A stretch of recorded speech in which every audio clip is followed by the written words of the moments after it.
Hello, क्या हाल चाल है सभी के। तो स्वागत है आपका हमारे मंजिल एकेडमी में।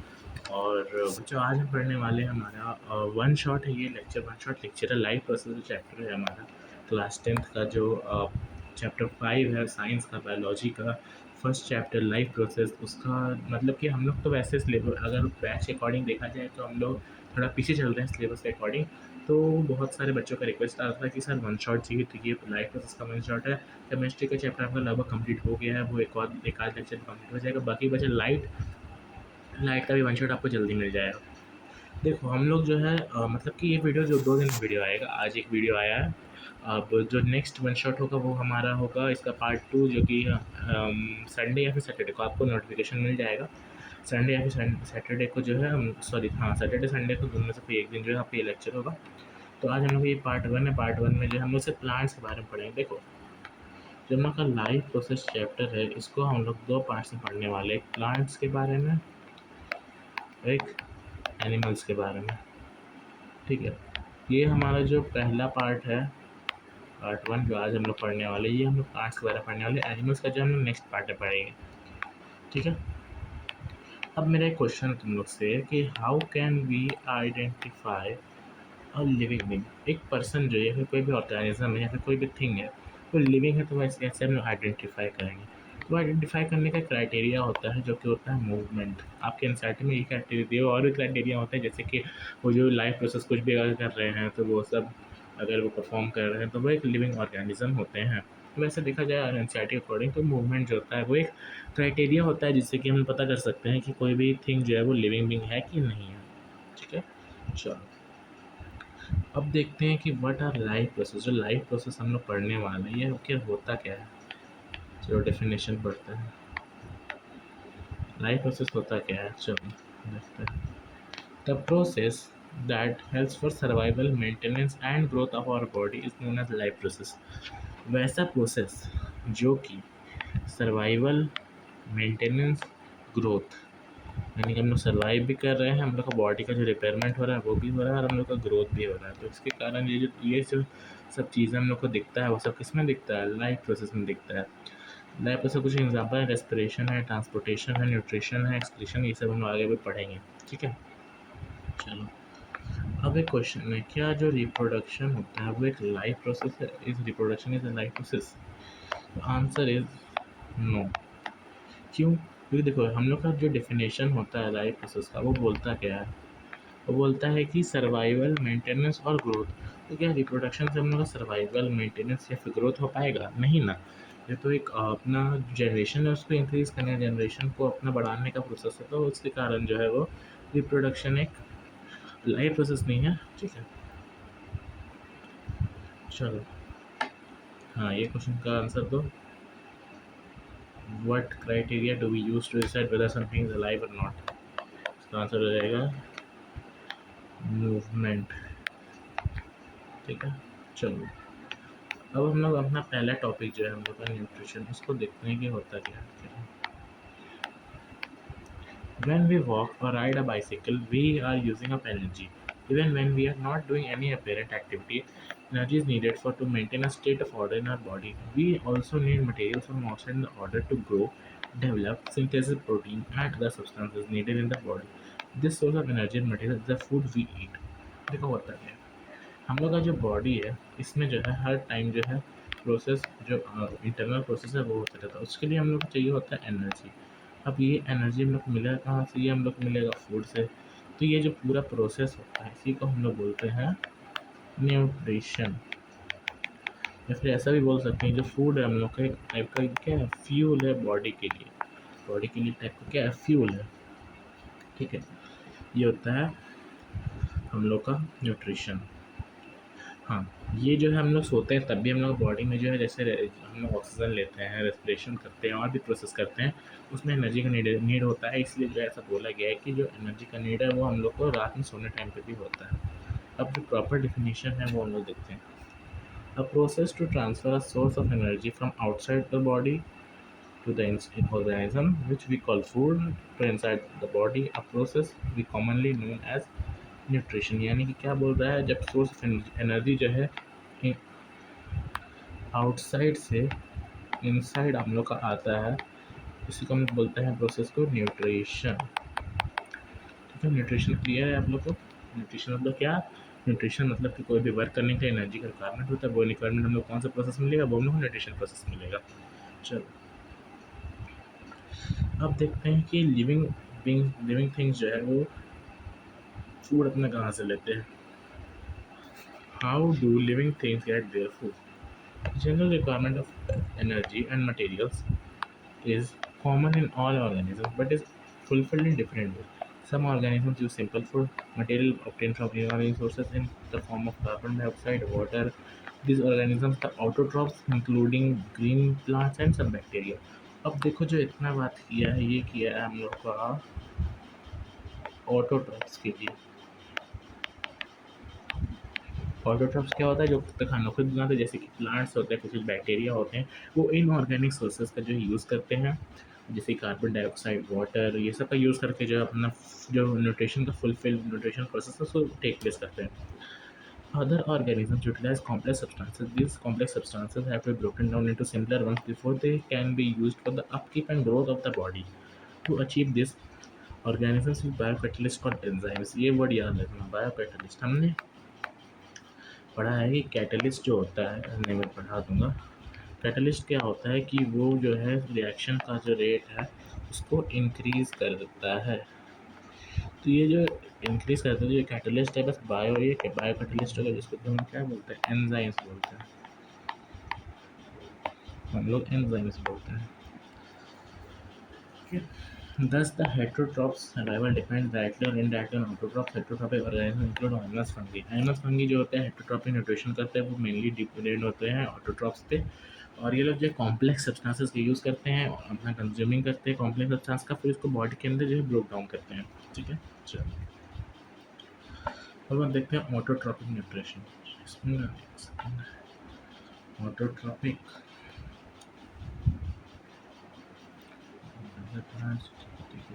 हेटरोट्रॉपिक और होलोजोइक, ये आगे अपना है एनिमल्स में ना।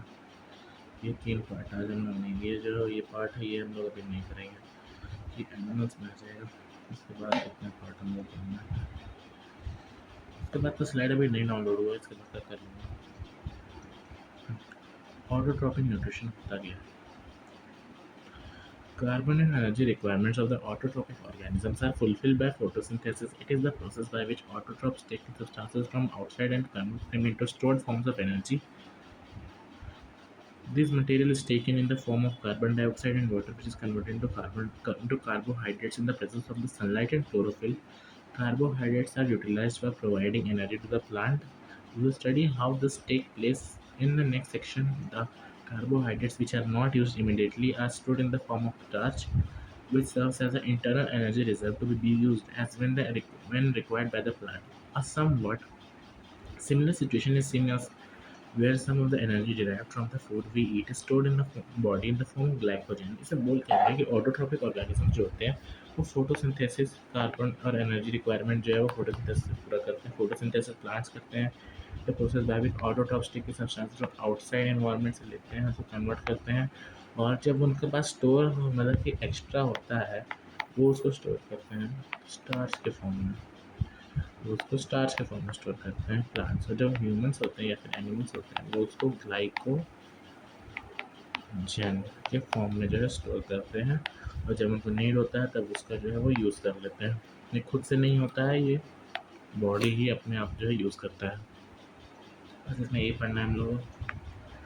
अब देखते हैं कि फोटोसिंथेसिस होता है तो उसमें क्या कौन सा प्रोसेस होता है। ठीक है, the following event occurs during the process photosynthesis.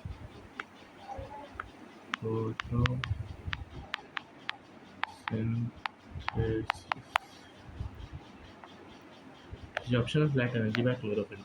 आपको पता है कि क्लोरोफिल जो होता है ग्रीन पिगमेंट, क्लोरोफिल जो है सनलाइट को एब्जॉर्ब करता है, तो वही जो है लाइट एनर्जी को एब्जॉर्ब करेगा। ठीक है, conversion of light energy to chemical energy and splitting of water molecules into hydrogen and oxygen. जो केमिकल एनर्जी होता है, सॉरी आपको तो पता ही केमिकल प्रोसेस, अगर प्लांट्स वर्ड में केमिकल प्रोसेस होगा तो उसके लिए जो है हम लोग क्या चाहिए होगा, केमिकल एनर्जी चाहिए होगा। लेकिन हम लोग के पास अभी क्या है, लाइट एनर्जी है। तो लाइट एनर्जी को जो है कन्वर्ट करना होगा केमिकल एनर्जी में। और इससे होगा क्या कि जो H2O वाटर है, इससे जो है हाइड्रोजन और ऑक्सीजन जो है वो अलग हो जाएगा। ठीक है। Reduction of carbon dioxide to carbohydrates, CO2 जो है वो कार्बोहाइड्रेट्स में जो है रेड्यूस हो जाएगा। ठीक है। अब देखते हैं कि डेजर्ट प्लांट जो होते हैं वो फोटोसिंथेसिस कैसे करते हैं। ठीक है। How desert plants do photosynthesis. These steps need not take place one after the other immediately.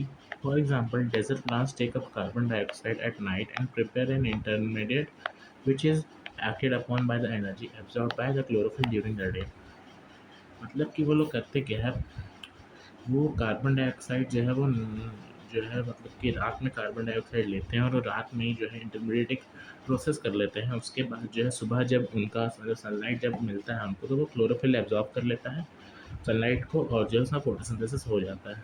यही होता है डेजर्ट प्लांट्स का प्रोसेस। ये जो है बहुत ही इम्पोर्टेंट, सुनो मैं इसमें जिसमें एक बॉक्स बना दे रहा हूँ, समझ लेना, वो बहुत ही इम्पोर्टेंट है। ठीक है, ये हो गया, ये हो गया। और न्यूट्रिशन, इसका डिफरेंशिएट जो होता है, इसका डिफरेंशिएट ऑटोट्रॉप्स वर्सेस हेटेरोट्रॉप्स। ठीक है।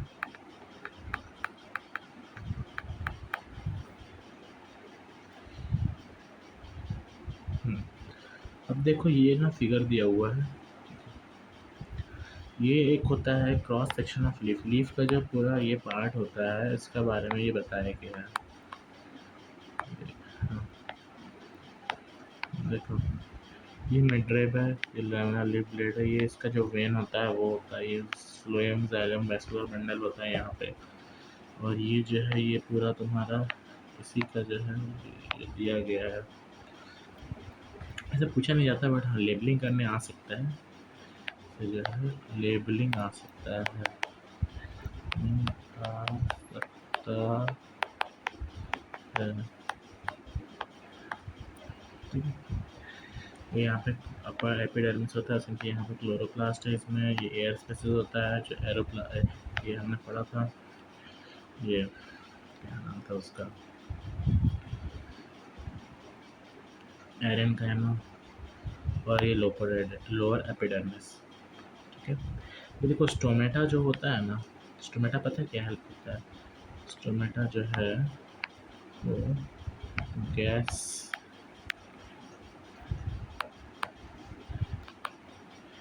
एक्सचेंज, गैस एक्सचेंज में हेल्प करता है। होता क्या है, जब ये गार्ड सेल्स होते हैं, ठीक है,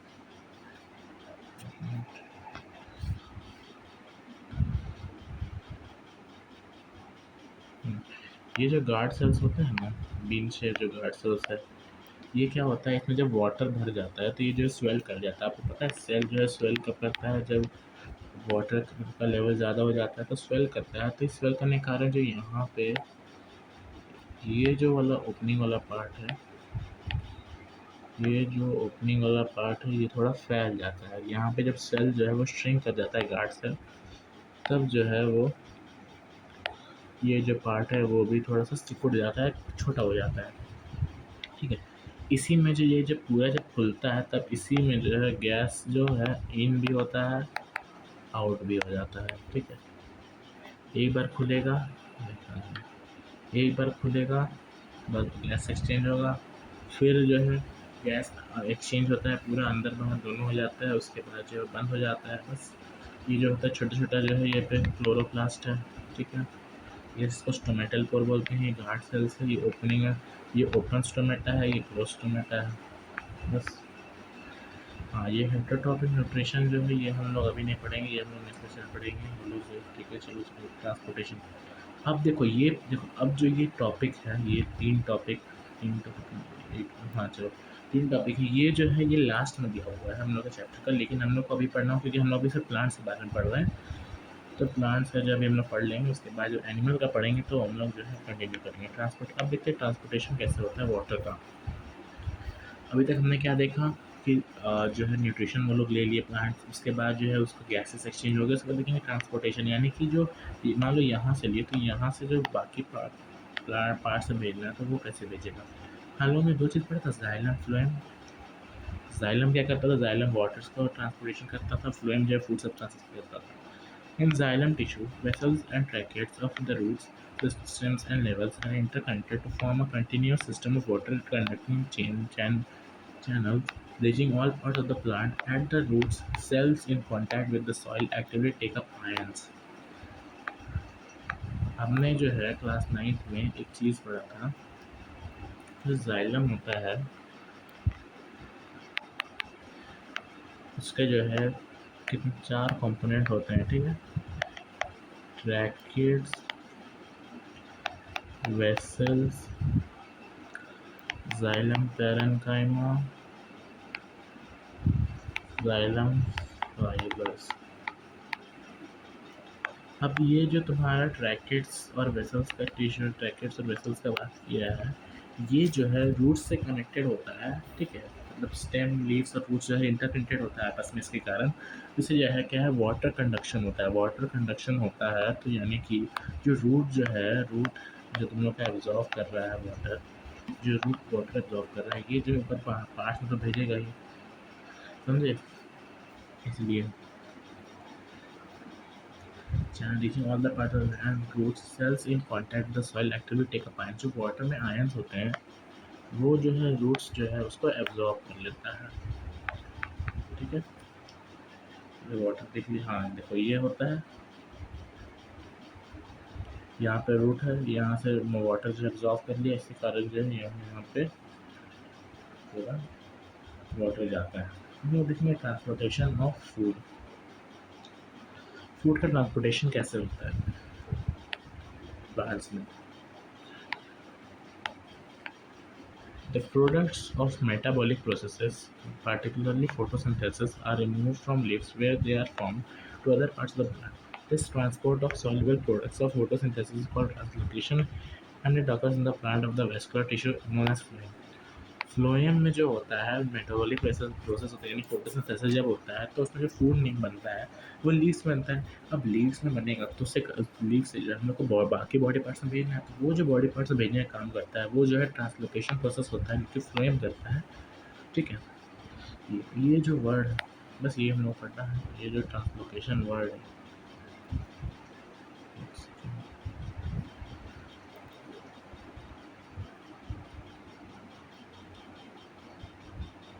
ट्रांसलोकेशन वर्ड ये, इसका डेफिनेशन जो है याद रखना। अब देखें कि प्लांट जो एक्सक्रीशन कैसे करती है। वैसे तो हम लोग का लास्ट टॉपिक है, बट प्लांट्स का लास्ट टॉपिक है। Plants use completely different strategies for excretion and those of animals. Animals का जो एक्सक्रीशन होता है उससे जो प्लांट्स अलग एक्सक्रीशन करते हैं। Oxygen is type can live through out the waste product. Oxygen जब बाहर जाता है तो वो भी एक टाइप का क्या है, वेस्ट प्रोडक्ट है, generated during photosynthesis. We have discussed earlier how plants deal with oxygen as well as CO2. They can get rid of excess water by transportation. For other waste, plants use the fact that many other tissues consist of dead cells and they can even lose some parts such as leaves. Many plants waste products are stored in cellular vacuoles. Waste products may be stored in leaves and that fall on. Other waste products are stored as resins and gums, especially in old xylem. Plants also extract some wastage segment. Plant में reaction होता है, पहला तो oxygen, oxygen निकलता है, वो हो गया। जो ओल्ड लीव्स होता है वो जो है फॉल हो जाता है। उसके बाद जो है रेजिन्स और गम्स के फॉर्म में स्टोर होता है। किसमें होता है, हमारा ओल्ड जाइलम में। ठीक है, ओल्ड जाइलम में उसके बाद तुम्हारा क्या बोला है, डेड सेल्स हो जाता है, such as leaves many stored in vacuoles, vacuoles में स्टोर होता है, वैक्यूल्स में स्टोर हो जाता है। और कुछ जो वेस्ट होता है वो रूट्स में स्कैटर हो जाता है, स्कैटर हो जाता है। बस प्लांट्स हम लोग का ख़त्म। चलो अब हम लोग पढ़ने वाले हैं एनिमल्स। ये हम लोग का पार्ट 2 होगा जो कि जल्दी आ जाएगा। ठीक है, पार्ट 1 तो हम लोग कंप्लीट कर लिए हैं। चलिए प्लांट्स का जो है हम लोग का प्लांट जो है हम लोग कंप्लीट हो गया है। अब हम लोग का पार्ट 1 कंप्लीट, पार्ट 2 में हम लोग एनिमल्स के बारे में पढ़ेंगे। थैंक यू एवरीवन, मिलते हैं पार्ट 2 में।